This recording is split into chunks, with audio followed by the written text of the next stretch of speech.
Manipur lengakta saruk yakiba Kuki MLA sing wangang bahorakle Waroisin haibadu table the Purakkadbni Nongmeina Ntte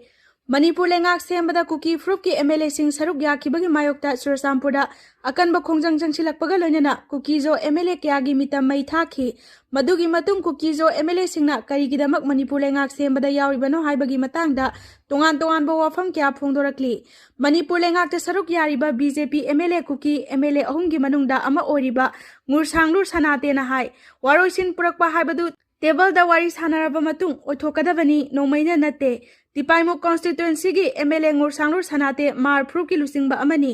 apikpa tribal frup kayana Kukizo natraga Kukizo mi natraga Kukizo mar umbrella amagi makhada punsinaduna maitai singa lanthengnaba horakhibani Sanatena paumi singda phongdokhibada mahakna Manipur lengak sembada saruk yakiba adu santi puraknabagi lambida hena khumang chausinanabani mioi kaya awaba mayoknare aduga mioi lising kayana masagi khungang amasung mayumda hanba ngamdana leiri kharana Manipur gi mapanda saidangpham lauri aduga kharana tongan ba mafam singda hangba relief camp singda sangjafam lauduna leinari Nongmagi suraga chara tanduna hingba mioi singdana amuka hena awaba mayoknari hingnaba hotnaba habasi Tangdu laitaba phiba mama lehenba mathau tai separate administration gi demand ama leiri adubu adugumba wafam adu haujumaki oinadi oithoktree suspension of operation da leiriba United People's Front amasung Kuki National Organization na India lengaka political dialogue chathaduna leiri madu makha sathasanu matamgi matung ina oirakadaba thawong amani madu ngaiba ngamdana uri phiba masida tangdu laitaba amasung saukhatpa haibadu mathau tarakli miya masagi mayumda halhanba mathau tai maduna maram oiraga mahak Manipur lengak sembada saruk yabani mahaki thawong adu surrender tauba natte naga singi oinasu wari sabagi thabak chahi kaya supna satharakli naga miyamna adugumba wari sanaba adugi Waroisin ama ngariba adugumna ngaifam thoi Kukizo singi oiba government ama leite maram maduna nathaiduna leibas chumde lengak ama leiduna miyambu yengsinba mathau tai Haujik lairiba system asida bureaucrat officer singdi executive figure ama oina leiri makhoi lengaki order adu thabak oina pangthokpani makhoi da legislative power leite MLA singda namthak tawba kya su leiri assembly mathau tohongadabani maduna trabadi government ama haibadu kauba yaroi makhoi gi demand makha sathaba yai madu su group amasung India lengak na sathariba political dialogue aduna purakadabani matam amatada hariba thabak sing adu thabak oina pangthokpa natraga oithokpa yaroi mahag amasung atopa MLA singda akanba wafam kya phongdokli kanagumba singna phongdokli madudi MLA singna miyambu namthak tawre hairi Government ama laitrabadi makha tana awaba kya mayoknagani maram maduna lengak semada saugatlibani maduna tung koiba Waroisin ama puraknabagi lambi oigani MLA sing adu miyamgi mayokta leiba natte wathok kyagi Waroisin haibadu table da khanaduna Purakkadbni Nongmeina Ntte khana sainaba amasung hatnabana su Waroisin purakpa ngamloi maram maduna makhoi table da wari sanabagi saruk ama oinaba thodang laubani khongjang kya sanctionba amasung MLA ama oina lengak sembada yawba haiba ani asi tongana amadi mayek sengna thamgadabani akanba khongjang chathariba adu mar fruki natte aduga atopa MLA singi oinadi mahakna wafam amata phongdokpa ngamde adum oinamak mahak masagi warepti masana laujabani atopa frup singasu watanaba mathau tari supporter singa masung frup kyagi lusingba singa khana nainafam thoi loinana mahakna mahaka loinariba singda thajaba thamli adumak makha tana laikhigani Warep khudingmak miyamga loinana laugani adugumba miyoi sing adu mahaki khungthang aduda harauba pokliba miyoi sing oigadabani kanagumba kharana nungaitaba wafam kya phongdokpa thengnari adugumba miyoi sing adu mahaki khungthang aduda harauba pokliba miyoi sing oigadabani kanagumba kharana nungaitaba wafam kya phongdokpa thengnari mahakna laukhiba warep adugi achumba wafam ama hairabadi manungda lariba khanaba sing adu hena chawa miyeng amada losinanaba hotnabani Indigenous Tribe Advocacy Committee kauba Fairzol-dagi Mar Civil Society Organization amasung Jiribam District ki miyoi singna akanba wafam kya phongdokpaga loinana kihan khanganba natraga mang takhananaba hotnaba kaya yauri Jomi Council na makhoibu Kuki haiba ming amagi makhada punsinba haibadu yaningdaba phongdoraklibani hena pak chawa mityeng amaga loinana social boycott tawgani harakliba adu makhoinadi yadribani hairi Surasampur gi MLA LM Khokte amasung कांगपोकपीगी MLA नेमसा किबजेन मणिपुर लेंगाकता सरुक याबगा लोइनना deputy chief minister ओइरी सनाते अमसुंग खौतेना मणिपुर लेंगाक सेमननबा खेमसानगा लोइनना लोक बाबन द चतुना स्टेट क्लेम तौबदा सरुक याबगा लोइनना युमसाकैसा नुमिता मिनिस्टर ओइना वासक लौखिबनी कुमसिंग लिसिंग अनि कुलहुमदोगी मे थादगी मणिपुर कांगलुपकी इरांग हौख्रबा मतुंग कुकी एमएलए तरागी मनुंगदा एमएलए अनिना इम्फालदा लाक्तुना मियामगी थौरमदा सरुक याबा अहानबा MLA ओइरी Churachandpur अमसुंग कांगपोकपीदा Kuki-Zo काउंसिलना मखोइबु social boycott तौरे हाइना लाउथोकली मैतैना लुसिंगबा Manipur लेंगाकता सरुक याखिबा अदु पेंदबु फोंदोकपगा लोइनना महाकी मियामबु नमथाक तौरे हाइना अकनबा वाफम फोंदोकपा लैरिबनी हाइरी चुरचांदपुरदा कुकीजो कम्युनिटी सिंगना हौरिबा इरांग सेक्यूरिटीना लाक्सिनबदगी नॉर्मल सिदा हलकपा हौरे कुकीजो एमएलए खरा मणिपुर की अनौब लेंगाक सेमबदा यावी हाइबगी वाहौदगी चुरचांदपुरदा कुकीजो अमसुंग मार community सिंगना ngaraangdagi haurakhiba miyamgi ihau tapna tapna normal sida hanjelakpa haure hairi police ki pauna hai tha asigi mangadagi haukhiba miyamgi protest singadu Churachandpur district ki tuibong amasung kangbagi mafam singda namna thoki demonstrator singna yamna violent oiba lambida chatpa gari sing thugaiba mai thaduna lambi thingmana chingba thawong kya satharakpada tangai fadana mafam singaduda ahenba security force sing thajinduna irang laksinana bo honakhi adubo ahenba security force singi akan mangak senbagi makhada ngasi ayuktagi hauduna Churachandpur district ki mafam kya da leiba kaithel dukan thong hangba haukhre adubu tuibongi mafam singdadi kaithel amasung dukan sing thong loli security force singna hariba mafam sing asida mikup nahum singna leiduna makha tana irang thoktanaba akan mangak senba madi law and order ngakpagi thabak sing lokhatli hairi Kuki-Zo ताबसिंगी मफमसिंगदा खंगौदना हौरखिबा इरांग अदु मणिपुरदा अनौब सरकार सेंबा पामदबा कुकीजोगी CSO सिंगना Kuki-Zo MLA सिंग सरकार सेंबा यावो यारोय हाइबा अकनबा warning थमनिंगै सेरक्ता MLA नेमसा किबजेना state असिगी अनौब deputy chief minister ओइना वासक लौखिबा अमदि MLA LM खौते अमसुंग MLA ngursanglu Sanate अनौब सरकार सेंबदा फोंगना यावखिबा थौदोक अदुबो यानिंगदबो उतुना हौरखिबनी हौरकलिबा Kuki-Zo CSO सिंगी इरांग अदु tribal body अनिना Churachandpur की cookie dominant area सिंगदा total सदाउन लाउथोखिबा अमदि Kangpokpi अमसुंग टेक्नोपॉल district सिंगदा Kuki-Zo legislature सिंगना मियामगी interest Mirae बिरे हाइदुना rally चटपदगी tension सिंग असि वांखलखिबनी हाइरि popular government दा यावरिबा कुकीजोगी legislature अहुम Zomi काउंसिलना समोन तौख्रे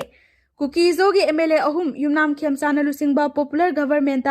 सरुक याबगी दमक चुरचांदपुर टेक्नोपॉल अमसुंग कांगपोकपीदा अकनबा प्रोटेस्ट कया सथरंबा अदु तपना तपना महौसागी फिबमदा हंजिनबा होरकले अदुबु जोमी ट्राइब की अपुनबा एपेक्स बॉडी अमा ओइरिबा जोमी काउंसिलना सरकार सेंबदा यावरिबा कुकीजोगी एमएलए अहुम काउंसिल असिदा लाक्तना मखोइना सरकार सेंबदा यावखिबा असिगी वारेप अदुगी मतंगदा मयेक सेंगना थमलगदबनी हाइना अकनबा वार्निंग तौख्रे जोमी काउंसिलना थादोरखिबा चेरोल अमदा हाइरिबना लेजिस्लेचर सिंग असिना कम्युनिटी सिंगी अपांबा अदु थबकता ओंथोरकनी हाइबगी आसादा मियामना थागतखिबनी मरम अदुना कुकीजोगी लेजिस्लेचर अहुम असिना काउंसिल असिदा लाक्तुना एक्सप्लेन तौदबा तारबदी मखोयम मसी जोमी काउंसिल की एरिया दा संगबदा अथिंगबा थंबा यावना ऑर्गेनाइजेशन की ओइबा थबक थौरम कया अमसु लौखटलगनी हाइरि मरकसिदा मणिपुर पुलिस की माइकैदगी हाइरिबना अनौबा गवर्नमेंट असिदा कुकीजोगी बीजेपी लेजिस्लेचर सिंगना सरुक याबगीदमक्ता मपुंग ओइना चुरचांदपुर डिस्ट्रिक्टता अकनबा प्रोटेस्ट कया सथखिबदु हौजिक तपना तपना शांति हंजिलकपा हौरे मपुंग ओइना चुरचांदपुर डिस्ट्रिक्ट की तोरबुंग अमसुंग कांगबाइदा सथखिबा हिंसा यावबा प्रोटेस्टिंग सथखिबदुगा मरी लेनना अहेनबा सेक्यूरिटी कया डिप्लॉय तौखिबदुना मरम ओइरगा नौने हिंसागी थौदोकसिंग थोकपगी पाव लैखिदे चुरचांदपुर की मफम खरादा करबार की मफम खरा थोंग हांगनरबसु तुइबोंग एरियाददी हौजिकसु दुकान अमदि कैथेल थोंग लोली चुरचांदपुरदा हौजिकमकी ओइना शांति खरा हंजिलकपगी ममी तारबसु पॉलिटिकल अमसुंग सोशल टेंशन वांगना लेबना शांति की थबक थौरम सिंगदा असौबा सिंगनाबा अमदि ओइरि अदुबु लैरिबा फिबम असि हौजिमकी ओइनादि कंट्रोल मखादा लैरि हाइरि पांगल कम्युनिटी की मरक्तगी अमबु मिनिस्टर पीद्रबदी मैतै पांगल सिंगबु मिराइरे लौगनी अनौब लेंगाग असिदा एनडीए अलायंस असिना पांगल कम्युनिटी मरक्तगी अमबु मिनिस्टर पीदबा तारबदी एनडीए अलायंस असिना इंडिया की अतै स्टेट सिंगदा तौबगुम मणिपुरदसु मैतै पांगल सिंगबु मिराइ बिरे लौगनी हाइना all Manipur Meitei Pongal youth association थादोरकपा चेरोल Amna हाइरि Cherol asina makha tana haribana matam sangna representative government muthatlaga Cherol asina makha tana haribana matam sangna representative government muthatlaga President rule gi awa chaitheng nangruraba matungda lamdam asida popular government ama laklabasu thengna loop asina taramna oi amasung thagatpa phongdokli iramdam Manipur kanglaipak asida chahi kyadagi phurup kya puna nungsi sana amata oibagi mateng pangnaduna lakli loinana pangal community asi lamdam asigi ningol masani Iramdam asidagi haurakpani Manipur Constitution sembadasu pangal community gi reservation ahum thamduna mapung phaba lengak ohenduna lakhi adubu lamdam asida Englishing aniga taraga tareta adubu lamdam asida Englishing aniga taraga tareta NDA alliance ki lengak lakpadagi pangal community maraktagi minister ama phaba haptana chalaiba haurakibani anoba lengak asida deputy CM ani thamlaga pangal MLA singi maraktagi MLA ama phaba ministerial representative thamdaba haibasi pangal community bu namthanaba hotnabani haina lawi hairi Churasampurda Kukizo community singna hauriba irang security na laksinbadagi normal sida halakpa haure Kukizo MLA khara Manipur gi anoba lengak sembada yawi haibagi wahaudagi Churasampurda Kukizo amasung mar community singna ngarangdagi haurakhiba miyamgi ihau tapna normal sida hanjalakpa haure hairi police ki pauna hai tha asigi mangadagi haukhiba miyamgi protest singadu Haukiba miyamgi protest singadu Churasampur district ki tuibong amasung kangbagi mafam singda namna thoki demonstrator singna yamna violent oiba lambida chatpa gari sing thugaiba mai thaduna lambi thingmana chingba thawong kya satharakpada tangai fadana mafam singaduda ahenba security force sing thajinduna irang laksinana bo honakhi adubo ahenba security force singi akan mangak senbagi makhada ngasi ayuktagi hauduna Churasampur district ki mafam kya da leiba kaithel dukan thong hangba haukhre adubu tuibongi mafam singdadi kaithel amasung dukan sing thong loli security force singna hariba mafam singa sida mikup nahum singna leiduna makha tana irang thoktanaba akan mangak senba madi law and order ngakpagi thabak sing lokhatli hairi Kukizo taba singi mafam singda khangodana haurakhiba irang adu Manipurda anawa sarkar semba pamdaba Kukizo gi CSO singna Kukizo MLA sing sarkar semba yawu yaroi haiba akanba warning thamningai serakta MLA nemsa kibjena state asigi anauba deputy chief minister oina wasak lokhiba amadi MLA LM khokte amasung MLA ngur sanglur sanate anauba sarkar sembada phongna yawkhiba thodok adubu yaningdaba utuna haurakibani Haurakliba Kukizo CSO singi irang adu travel body anina Churasampur gi Kuki dominant area singda total shutdown lauthokiba amadi Kangpokpi amasung Technopal district singda Kukizo Legislature singna miyamgi interest mirai bire haiduna rally chatpadagi tension singasi wangkhalakibani hairi Kuki militant singna popi thaba singak senduna leire Inpui Union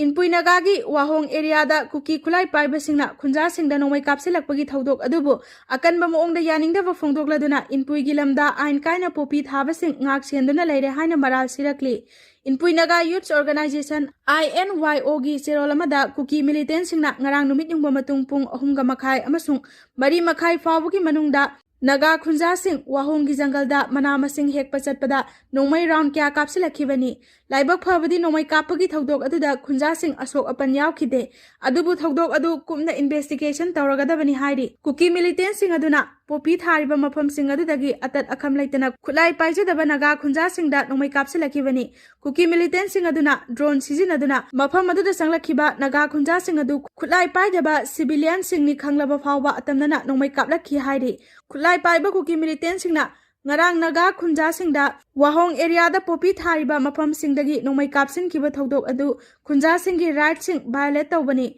Kuki militant sing aduna ain kaina popi thariba Kuki militant sing aduna ain kaina popi thariba myoi singak senduna leire haina maral sibuga loinana ireng amasung Wahong area da central security force sing deploy tawna minute maudra rom Kuki militant singna khunja singda nongmai kapsin kiba duda karisu tawba ngamdana leikhi hairi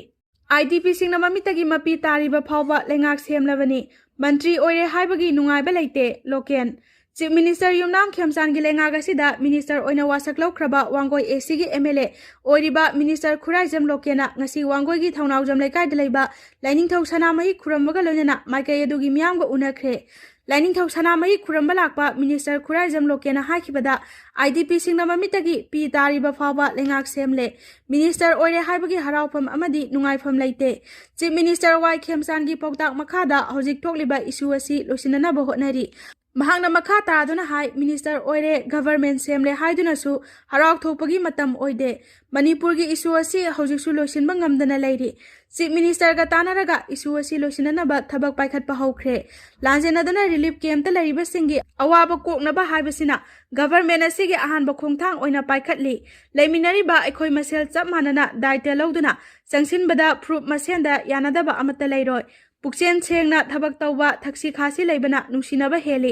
chief minister ꯈꯦꯝꯆꯥꯟꯒꯤ ꯑꯣꯏꯅꯁꯨ ꯑꯩꯒꯤ ꯃꯤꯒꯤ ꯅꯥꯏꯗꯅ ꯊꯕꯛ ꯇꯧꯁꯤ ꯃꯗꯨꯅ ꯑꯩꯈꯣꯏ ꯆꯥꯎꯈꯠꯀꯅꯤ ꯅꯨꯡꯁꯤꯅꯗꯕ ꯌꯦꯛꯅꯕ ꯂꯩꯔꯣꯏ ꯍꯥꯏꯕꯒꯤ ꯐꯤꯔꯦꯞ ꯂꯩ ꯍꯥꯏꯅꯁꯨ ꯐꯣꯡꯗꯣꯛꯈꯤ ꯒꯚꯔꯟꯃꯦꯟꯠ ꯑꯁꯤꯅ ꯂꯝꯕꯤ ꯊꯣꯡ ꯐꯠꯇ꯭ꯔꯤꯕꯁꯤꯡ ꯑꯁꯤ ꯁꯦꯝꯖꯤꯟꯕꯗ ꯑꯍꯦꯟꯕ ꯃꯤꯠꯌꯦꯡ ꯆꯪꯒꯅꯤ ꯃꯌꯥꯏ ꯂꯝꯕꯤ ꯁꯦꯝꯕꯒꯤ ꯊꯕꯛ ꯂꯥꯛꯂꯤꯕ ꯅꯤꯡꯊꯧꯀꯥꯕ ꯅꯨꯃꯤꯠꯇꯒꯤ ꯍꯧꯔꯒꯅꯤ ꯆꯤꯞ ꯃꯤꯅꯤꯁꯇꯔꯅ ꯂꯝꯕꯤ ꯁꯦꯝꯕꯒꯤ ꯊꯕꯛ ꯑꯁꯤ ꯂꯪꯊꯕꯥꯜ ꯐꯨꯔꯥ ꯃꯈꯣꯡꯗꯒꯤ ꯍꯧꯗꯣꯛꯀꯅꯤ ꯍꯥꯏꯔꯤ